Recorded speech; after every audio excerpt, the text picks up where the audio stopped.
I think that our strength is that it's not who's the guru. It's that it's not about guru, it's about message. Because it becomes not the guru, but the message. The message is what the messenger brings. And if the messenger brings pure love of God, then the messenger is obviously going to be very charismatic. Right. A lovely, loving person, as is Srila Prabhupada. Right. But we have to now separate the message from the messenger. Right. Just saying Prabhupada isn't going to get us anywhere. What is the message? Even the unnecessary gurus love Prabhupada. I mean, everybody loves Prabhupada. There's not a single devotee that doesn't love Prabhupada. But it doesn't do us any good, does it? It's the message that must be obscene. So I think that is the basis of our League for 10K is how to distinguish between the message and the messenger. And now you can be as intoxicated with the messenger as you like as a Kanisarikari. No problem. Right? Prabhupada had a body that ate. You have a body that eats. Right. So go for it. But that doesn't deal with the message. It just deals with the fact that we thought Prabhupada was very charismatic, as he was or is. Yes. So we have to separate the charismatic nature of Prabhupada or the unnecessary gurus or anybody else from the message. And if you do that, you'll find that the message has been lagging behind the personality cults. Yes. So Prabhupada did not want a personality cult made around him. That's why he said only one photograph of the guru is allowed. But look at us. We're not going to limit ourselves to one photograph of Prabhupada. We can't. He's addictive. But he's addictive to the degree that we can overlook the message because of the personality. Right? So if someone says the unnecessary guru is giving a message, and then we should focus on the message. Yeah, we don't care about a guru or diksha. We care about message. Yes. And we care about the source and quality of the message. Prabhupada chanted. I mean, it's impossible to go on the internet and not find Prabhupada chanting. Right? Yes. And if Prabhupada is chanting, if we can distinguish that the Sampradaya means that Lord Chaitanya is chanting through the Sampradaya and finally through Prabhupada, then we can say, well, why do we need anybody else to deliver the message? They're not even concerned with message. But that's not message. The message is the holy name. Yeah.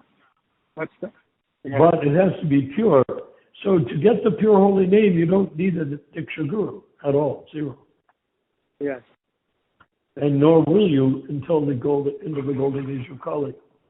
Yes, just hear it directly from Srila Prabhupada. Yeah. So we don't have to concern ourselves. Yeah. But Prabhupada is the via medium, or so he said. Srila Prabhupada is the transparent via medium for the message. Yeah. So instead of concentrating on Prabhupada per se, we do. I'm not trying to say we don't, but instead of concentrating on him as the be-all and end-all, we need to concentrate on the message, which has been neglected by everyone, probably most particularly by the Ritviks. Yes. Yeah, they have made a personality cult. Around Prabhupada. Well, they should have made an anti-personality cult. But what can we say? I mean, what can we do? So this can be our final argument against the Diksha Guru, is that the Diksha Guru's only duty is to deliver the message. Well, what about initiation? Deliver the message. That is initiation. At this stage, we don't need initiation to deliver the message. Right? No. You don't. You don't. People want to be initiated because they think that's going to guarantee them salvation. Or at least that it's a nice Hindu tradition. Yeah, that is no guarantee in salvation. It's just a guarantee of salvation, because if you take initiation from a Shiva worshipper or from a Ganesh worshipper, it's not going to produce the effect. It's the biggest secret that Prabhupada delivered was the message. He allowed people to adore him personally, and because of that, we opened, everybody wanted to join ISKCON, and everybody wanted to relate to Prabhupada. They wanted their children to give a flower to Prabhupada, all this stuff on the bodily platform. But they wanted Prabhupada to be on a glorified form of the bodily platform. Yeah. And guess what? He was. Yeah. Prabhupada's bodily platform was glorious. And everybody else with a less glorious bodily platform wanted to modify their bodily platform to be more like Prabhupada's. Right. But what they don't realize is that the message transcends any type of body, including spiritual body. Yes. Prabhupada delivered the sound vibration. He delivered the holy name. That's the message. So that's where we need to concentrate our writing, our speaking, our working. Because once we do that, if we talk to a Diksha Guru, well, you have to take Diksha. And the answer, we could say, all right, for what? They said, what will be the result of taking Diksha? Going back to Godhead, being deliverance from the material birth and death? Most people want to say that my sins will be taken. They have this conception of, I'm taking initiation, so this person will take my karma, bad karma. Do they really say that? Yeah. Some people actually believe that and say that. Okay, then take initiation and dump your bad karma onto Jagapaka. Yeah. Don't feel badly. 40,000 have already done that. Right. Yeah, a lot of people think that, they think by getting initiation, they will somehow magically become, Krishna conscious. But look at all the people Prabhupada initiated, some 5,000 disciples. Yeah. They all got initiation, right? Yeah. Did they go back to Godhead? There's no indication that they did. Certainly the ones that are still alive and in ISKCON haven't gone back to Godhead yet. Yes. So what is this ritual? They are still operating on the bodily platform. Yeah. Everyone in the ISKCON temple is operating on the bodily platform. Yeah. The gurus are operating on the bodily platform. Exactly. And then they could argue, well, if you're going to go that far, are you going to argue that Prabhupada was acting on the bodily platform? Save and accept his message, yes. He was gloriously acting on the spiritual bodily platform, so that you would be attracted to his bodily platform and want to change your bodily platform to be more like his. Yes. Yes. But was that his message to become like Prabhupada in speech or dress, or was the message to chant the holy name? Otherwise, why are they so reluctant to chant Prabhupada melodies? Bodily conception of life. You know, I'm this body. I made a mantra. I made a tune. So, you know. Yeah, but what are they saying about Prabhupada? What are they saying about Prabhupada? They're saying that, oh, Prabhupada is there and I'm also there.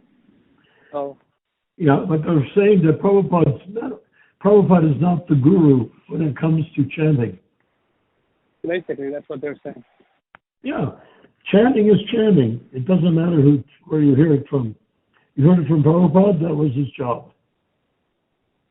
But they don't sense that this chanting, Prabhupada's son, they said, chanting should be heard, however, from the lips of a pure devotee of the Lord for full effect to be achieved. Chanting from the lips of non-devotees should be avoided, as much as milk touched by the lips of a serpent causes poisonous effect. Right.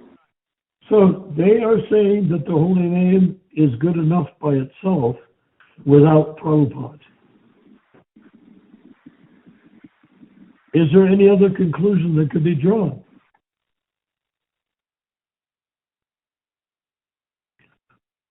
The Prabhupada's chanting of the holy name was not, in and of itself, a one-way street in terms of spiritual experience. One-way street, I mean by one-way street, that it comes from Prabhupada and you can't deliver it to Prabhupada in a different form. Mm-hmm. You chant, if the Guru is chanting, you chant how the Guru chants. That has been going on since Gurus were invented. You know? Right. So they deliberately chose not to. Then they deliberately chose to create a GBC against Prabhupada's will. So, again, our job is to establish Prabhupada's message and Prabhupada's orders, not Prabhupada's personality. Yes. His personality stands on its own. It's beyond imagination, wonderful.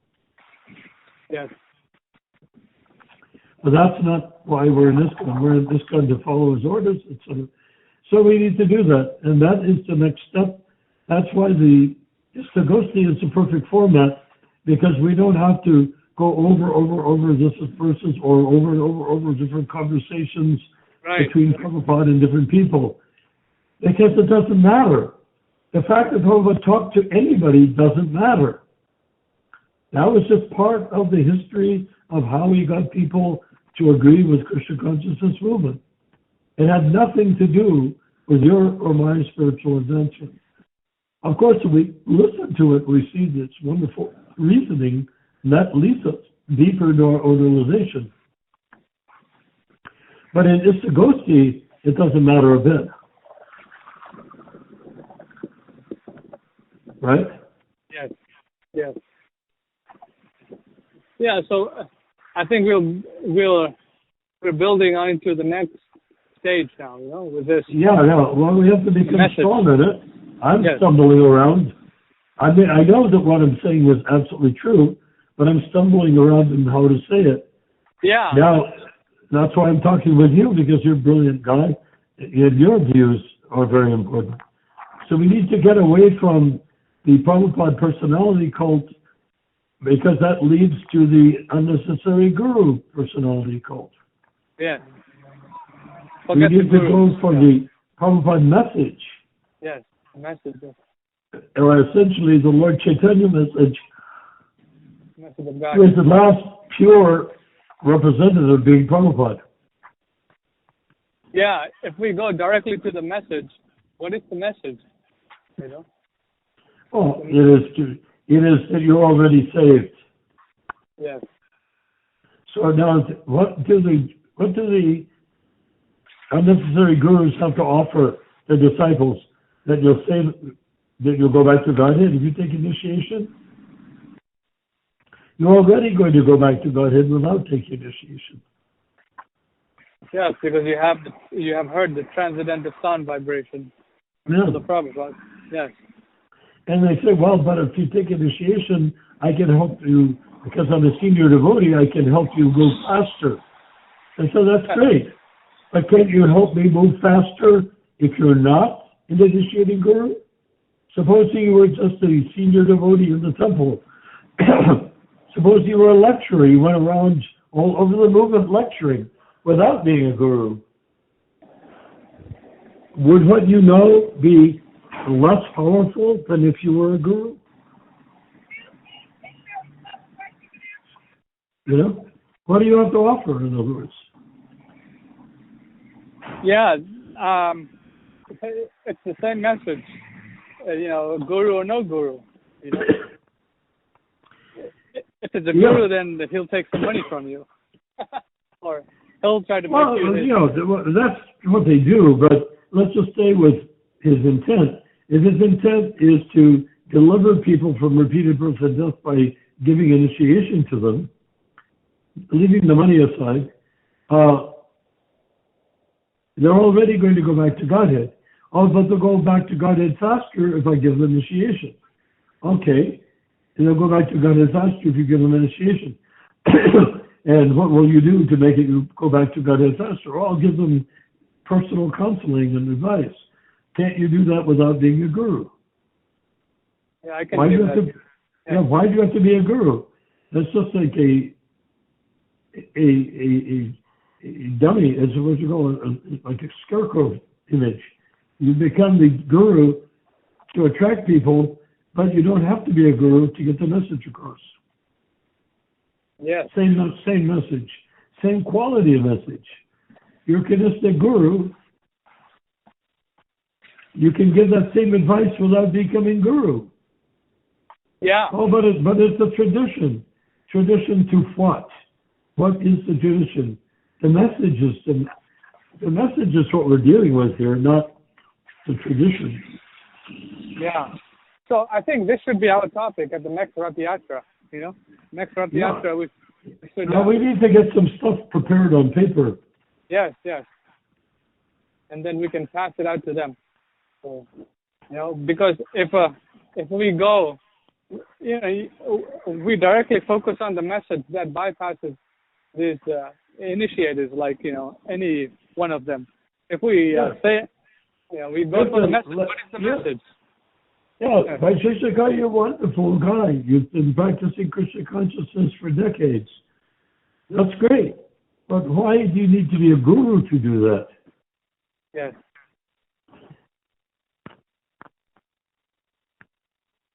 Well, because you can say, because if I'm the guru, they have no choice but to come to me.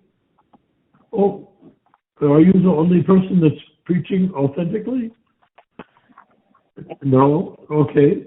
So why can't they go to somebody else? They can. Then what is your argument? That you keep them a prisoner in your group. But what extra benefit do they get from initiation? And I think we need to do that. Yes. What extra benefit do they get from initiation? I've been here in Sacramento since 2008. I've seen many of the gurus. What extra benefit have they given? Absolutely none. Right. To these Sacramento people, absolutely none. But they just showed up. It's sort of like if a saint shows up or an angel shows up, then people have something to go with. All I